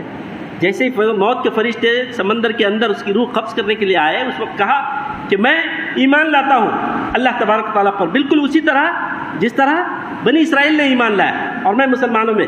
اس وقت فرشتے جو کہتے ہیں آنا، اب ایمان لاتا ہے، وقد عصیت قبل، اس سے پہلے تو اللہ تبارک و تعالیٰ کی نافرمان بنا ہوا تھا، وکنت من المفسدین، اور تو بڑا فساد مچانے والا تھا۔ اس کے بعد اس کی تفصیلات اللہ تعالیٰ بتائے فَالْيَوْمَ نُنَجِّيكَ بِبَدْنِكَ لِتَكُونَ لِمَنْ خَلْفَكَ آیَةً، آج کے دن تیری یہ میت جو ہے، تیری لاش، اس کو بچائے رکھا جائے گا تاکہ لوگ جو بھی آئیں گے تجھے دیکھ کر عبرت کریں، تجھے دیکھ کر ڈریں کہ اللہ کے دشمنوں کا کیا انجام ہوگا۔ لیکن اللہ تبارک و تعالیٰ کسی پر سنن خارقہ جسے کہتے ہیں وہ نہیں کرتا۔ تو میرے بھائیوں، کافی وقت ہو گیا نہیں تو اس واقعے کے تناظر میں جو باتیں میں نے آپ کے سامنے رکھنے کی کوشش کی ہے، ممکن ہے بہت سی باتیں میں نے رکھی بھی ہوں یا نہیں بھی ہوں، لیکن ایک بات یہ ہے کہ اس وقت ملک کے حالات بالکل ہو بہو ویسے ہی ہیں جیسے اس وقت تھے، اور مختلف ممالک میں جو کچھ ہمارے سلسلے میں اس وقت کیا جا رہا ہے وہ بھی بالکل ویسا ہی ہے۔ اور اس وقت جو ظالم طاقت ہے، ظالم حکمران ہے، فسطائی جو ریجمنٹ اس وقت ہے، ان کے سلسلے میں یہ بات ہے کہ وہ بڑے ہی مضبوط ہے، زبردست علمی صلاحیت کے ساتھ، زبردست علمی قوت کے ساتھ، مال کے ذخائر کو پوری طرح اپنے قبضے میں کرنے کی پوری ان کی اس وقت اسکیم چل رہی ہے۔ چنانچہ ہم دیکھتے ہیں کہ ملک کے اندر اکانومی پوری طرح گر چکی ہے، قیمتیں بڑھ چکی ہیں، تجارت بند ہو چکی ہے، چھوٹے چھوٹے لوگوں کے لیے جینا مشکل ہے۔ یہ ساری چیزیں کیا کرتی ہیں؟ حکومت پر دباؤ ڈالتی ہیں، لیکن حکومت خود یہ چاہتی ہے کہ اس طرح کے حالات ہو جائے، اور بڑے بڑے جو لوگ، بڑے بڑے جو تاجر ہیں، بڑے بڑے جو کارپوریٹس ہیں، ملک کی پوری دولت ان کے ہاتھ میں آئے، چونکہ کارپوریٹس کا پورا طبقہ ان کا اپنا طبقہ ہے، پورا فسطائی ذہنیت کا طبقہ، تو یہ ایک ایسی اسکیم کے تحت کام ہو رہا ہے کہ پوری طرح مسلمانوں کو ایسا شکنجہ کسا جائے، اور مسلمانوں کے ساتھ پچھڑی ہوئی جتنی بھی قومیں اس ملک میں رہتی ہیں سب کے سب اسی کیٹیگری میں آ جائے، اور ایک دن ایسا آ جائے کہ سب کو سب بالکل فرعون نے جس طرح کیا تھا بنی اسرائیل کے ساتھ۔ بنی اسرائیل کے مردوں کی حالت یہ تھی مسلمانوں کی، کپڑے پہننے کے لیے نہیں تھے ان کے پاس، ایک چھوٹا سا کپڑا ہوتا تھا، یہاں سے یہاں تک باندھ کر پھرتے تھے مرد، سب کے سب غلامی کی زندگی گزارتے تھے فرعون کے دور میں، اتنا سخت ظلم۔ بالکل وہی خود ہٹلر کے سلسلے میں یہ بات آتی ہے کہ اس کی جو پارلیمنٹ جو بیٹھتی تھی، بڑے بڑے افسران اس کے، نازی اس کی تحریک تھی، مومنٹ جو تھا نازی مومنٹ تھا، اس کا سربراہ تھا، وہ ایک مرتبہ ذکر آتا ہے کہ اس کی جو اعیان بیٹھے ہوئے تھے، اس کے جو لیڈرز پورے بیٹھے ہوئے تھے، ان کے سامنے ایک مرغی پکڑ کر لے کر آتا ہے، اور لوگوں کے سامنے اس کے بال ایک ایک پر اس کا کھینچ کھینچ کر آگے جاتے رہتا ہے، وہ چلاتی رہتی ہے، پورے پر اس کے کاٹ کر چھوڑ دیتا ہے تو اس کے پاس ہی آ جاتا ہے، اس کے پیچھے چلنے لگتی ہے، تب بتاتا ہے وہ کہ کسی کو اپنے زیر دست رکھنا چاہتے ہو، اپنے سے چھوٹا بنا کر اپنے ماتحت رکھنا چاہتے ہو تو ان کی حالت ایسی کر دو، وہ تمہارے پیچھے آئیں گے۔ ان کے اڑنے کے پر ختم ہو چکے، ان کے چلنے کی طاقت ختم ہو چکی، نہ رزق ہے، نہ گھر ہے، نہ مال ہے، نہ دولت ہے، نہ لیڈرشپ ہے، نہ تمہارا کوئی اپنا پوچھنے والا ہے۔ تب یہ حالت جب ہو جاتی ہے تو تم نیچرلی ایسے بن جاتے ہو کہ تمہارے اندر بات کرنے والا تک کوئی نہیں ہوتا۔ جو لوگ بات کرنے کی قابلیت ہوتے ہیں ان کو شکنجہ مضبوط کر کے ان کو قید و بند کر دیا جاتا، ہر زمانے میں ایسا ہوا، تو یہاں بھی یہ ہو رہا ہے۔ تو اس قصے کے تناظر میں یہ بتایا جا رہا ہے کہ مسلمانوں کے اندر اس وقت اجتماعیت آ جانی چاہیے، مسلمان ایک لیڈر کی، ایک قیادت کے زیر تحت آنے کے لیے تیار ہو جانا چاہیے۔ نمبر 2، مسلمان اپنے اختلافات کو دور کر دینا چاہیے۔ جماعتیں اپنی جگہ کتنی بھی ہوں، تعاونوا علی البر والتقوی ولا تعاونوا علی الاثم والعدوان کے تحت ان سب کو ایک جگہ آ جانا چاہیے۔ تعالوا الی کلمۃ بیننا سواء بینکم وبینکم، اس کے تحت ان کو پوری جماعتوں کو، پورے مسلکوں کو ایک پلیٹ فارم پر آ جانا چاہیے۔ اب بچا ہی نہیں ہے مسلمانوں کے لیے راستہ۔ اس سے پہلے تھا، میرے پاس ایک حدیث تھی، میرے پاس ایک آیت تھی، آپ کے پاس ایک حدیث، آپ کے پاس ایک آیت، ان کے پاس ایک حدیث، ان کے پاس ایک آیت، سب کہتے تھے کہ میں صحیح ہوں، میں صحیح ہوں۔ جبکہ قرآن مجید میں اللہ تعالیٰ فرماتا ہے قل کل متربص، اے محمد صلی اللہ علیہ وسلم کہہ دیجئے سب کے سب کو کہ سب کے سب یہاں انتظار کر رہے ہیں، میں صحیح ہوں، میں صحیح ہوں۔ فتربصوا ستعلمون من اصحاب الصراط السوی ومن اهتدى، بہت جلد معلوم ہو جائے گا اے محمد صلی اللہ علیہ وسلم ان لوگوں کو کون سچائی کے راستے پر تھا اور کون گمراہی کے راستے پر، بہت جلد معلوم۔ انسان کی روح قبض ہوئی تو سمجھو قیامت آئی۔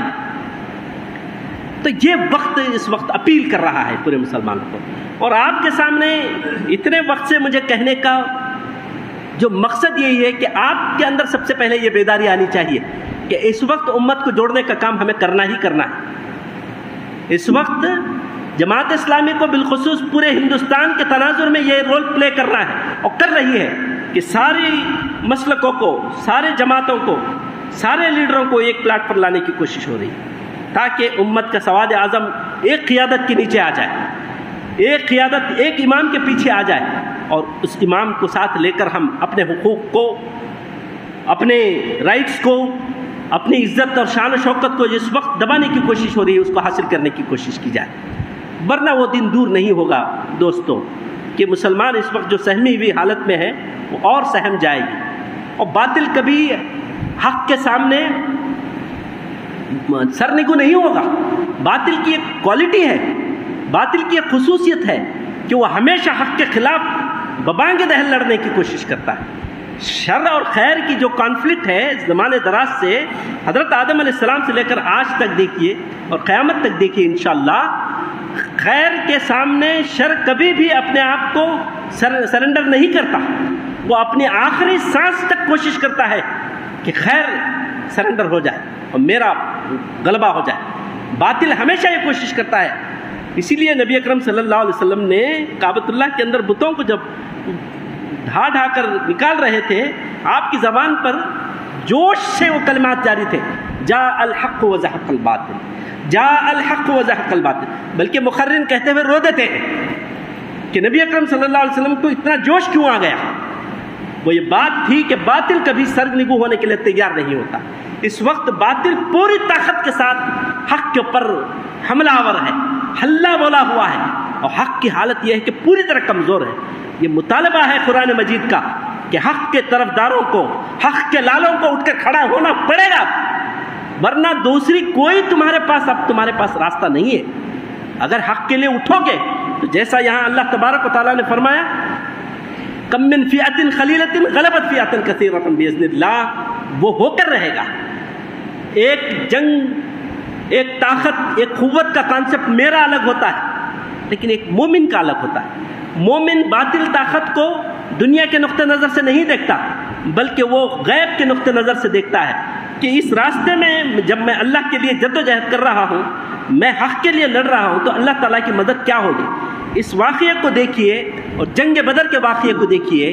جنگ بدر میں صرف 313 صحابہ گئے ہوئے تھے، 1000 کا لشکر تھا، جبکہ شیطان نے بڑے زور سے کہا تھا، وَإِذْ زَيَّنَ لَهُمُ الشَّيْطَانُ أَعْمَالَهُمْ وَقَالَ لَا غَالِبَ لَكُمُ الْيَوْمَ لَا غَالِبَ لَكُمُ الْيَوْمَ مِنَ النَّاسِ وَإِنِّي جَارٌ لَكُمْ۔ ایسا کہا تھا شیطان، ایک بوڑھے کی شکل میں آتا ہے، ایک آدمی کی شکل میں آ کر ابو جہل اور بڑی جو فوج نکلی تھی، 1000 کا لشکر تھا تمام ہتھیاروں کے ساتھ، اس وقت یہ چیخ چیخ کر کہتا ہے کہ آج کے دن روئے زمین پر تم پر کوئی غالب نہیں آ سکتا، انسانوں میں تو کوئی نہیں آ سکتا، اور میں تمہارے ساتھ ہوں، یہ کہہ کر نکلا تھا۔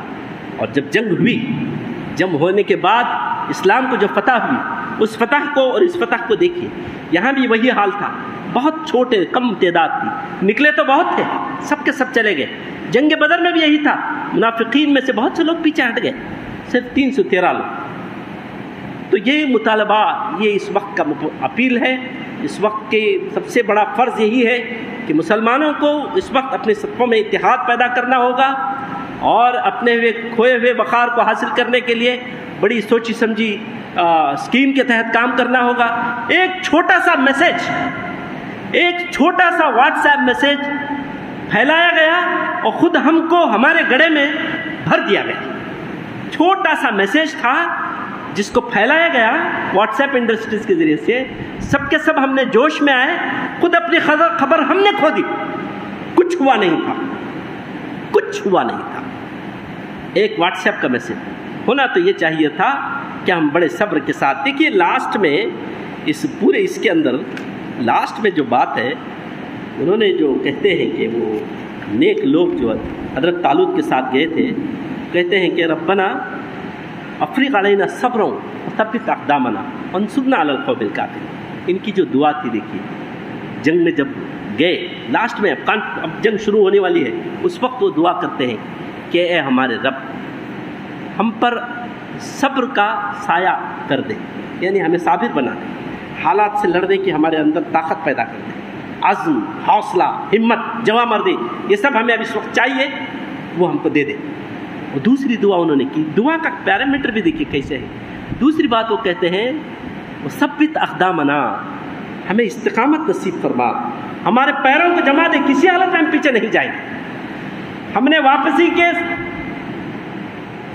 تمام راستوں کو جلا دیا ہے، ختم کر دیا ہے، اب ہمارے سامنے ایک ہی راستہ ہے، یا تو ہم مار کر جیتیں گے، یا تو ہم قتل ہو کر جیتیں گے۔ نبی اکرم صلی اللہ علیہ وسلم کو اللہ تبارک و تعالیٰ فرماتا ہے، تھوڑا سا وقت میں لیتا ہوں چونکہ یہ موقع اور یہ ٹاپک ہی کچھ ایسا ہے. قل هل تربصون بنا الا احدى الحسنيين. اللہ تبارک و تعالیٰ فرماتا ہے کہ اے نبی جناب محمد رسول اللہ صلی اللہ علیہ وسلم، آپ ان لوگوں سے کہہ دیجئے کہ بے وقوفوں کس بات کا انتظار کر رہے ہیں؟ تم جو چاہتے ہو ان دو میں بھی ہمارے لیے فائدہ ہے. ہم مارتے ہیں تو فاتح ہیں، ہم قتل ہوتے ہیں تو شہید ہیں. کہاں ہے یہ کانسیپٹ بتائیے کائنات میں اسلام کے علاوہ؟ میں مارتا ہوں تو میں جیتتا ہوں، میں مرتا ہوں تو میں شہید ہوں. تو اس کانسیپٹ کے ساتھ یہ جو دعا تھی ان کی، آخر میں وہ اپنی دعا میں کہتے ہیں کہ ربنا افرغ علینا صبرا وثبت اقدامنا وانصرنا علی القوم الکافرین. اس کے بعد تو ہمیں مدد کر. پہلے مدد کے دعوے ہم کرتے ہیں کہ اللہ پورے عالم میں ہدایت کی فضاؤں کو عام کر دے. کام کس کا ہے؟ یہ دعوت دینے کا کام کس کا ہے؟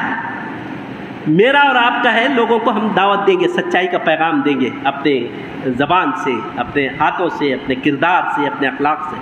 لیکن ہم دعا کیا کر رہے ہیں کہ تو کر سب کو، تو مسلمان بنا ڈال، تو مسلمان بنا ڈال. اگر ان کے گھر میں کوئی اچھی لڑکی ہوگی تو ہم رشتے کے لیے بھیجیں گے. مسلمان بنانے کا کام تیرا ہے، ہمارا نہیں. لیکن یہاں ان مومنین کی دعا کیا ہے؟ وہ کہتے ہیں کہ سب سے پہلے ہمیں صابر بنا، اور پھر ہمیں ہمارے قدموں کو مضبوط جما دے، اور آخر میں وہ کہتے ہیں کہ پھر تیری مدد ہمیں چاہیے، تب تو کافروں پر ہمارے لیے مدد فرما. تو میرے حاضرین، بزرگوں اور دوستوں، بھائیوں، نوجوانوں، ان باتوں کی طرف آپ غور کیجئے، قرآن مجید کا مطالعہ کیجئے. بالخصوص قرآن مجید میں جہاد پر جو آیات آئی ہے، اسلام اور کفر کے بیچ میں جو کانفلکٹ ہے اس پر جو آیات ہے، مومنین اور منافقین کے درمیان کے فرق کو جو اللہ تبارک و تعالیٰ نے واضح کیا ہے، اور اس طرز کے جو واقعات اللہ تبارک و تعالیٰ نے بیان کیا، اس کو پڑھنے کی کوشش کیجیے، اس کو سمجھیے. آپ کو پتہ چلے گا کہ اسلام واقعتاً ہے کیا، اور اسلام واقعتاً ہم سے چاہتا کیا ہے، اور ہماری زندگی کا اصل میں مقصد ہے کیا، اور ہم اس مقصد کو چھوڑ کے اس وقت کہاں ہیں. صاف صاف آپ کو نظر آئے گا. آپ کی تصویر آپ کو خود اس قرآن مجید کے اندر نظر آئے گی کہ میں اس وقت اللہ تبارک و تعالیٰ کی زمین میں کس مقام پر کھڑا ہوا ہوں، مجھے کیا کرنا ہے اور میں کیا کر رہا ہوں. زندگی کے مختلف پگڈنڈیوں میں کہاں جا رہا ہوں. سواد سبیل مجھ سے چھوٹ چکی ہے، لیکن میں سمجھ رہا ہوں کہ بسم اللہ کے گنبد میں 2 رکعت نماز پڑھ کر چھوٹی سی تسبیح کر کے میں سمجھ رہا ہوں کہ میں مسلمان ہوں، میں مومن ہوں، میں جنت کا حقدار ہوں. یہ تصویر آپ کو قرآن مجید کے اندر ملے گی. میری آپ سے گزارش اور اپیل ہے کہ آپ ان واقعات کو، ان چیپٹرز کو قرآن مجید کے اندر پڑھنے کی کوشش کیجیے، سمجھیے. اللہ تبارک و تعالیٰ سے دعا ہے کہ اللہ تبارک و تعالیٰ اس ملک میں پھر سے امت مسلمہ کو ایک جٹ ہو کر ان حالات کا مقابلہ کرنے، پوری مستعدی کے ساتھ، صبر اور اول العزمی کے ساتھ، ثابت قدمی کے ساتھ مقابلہ کرنے کی توفیق عطا فرمائے. ربنا تقبل منا انك انت السميع العليم، تب علينا انك انت التواب الرحيم، واخر دعوانا الحمد لله رب العالمين.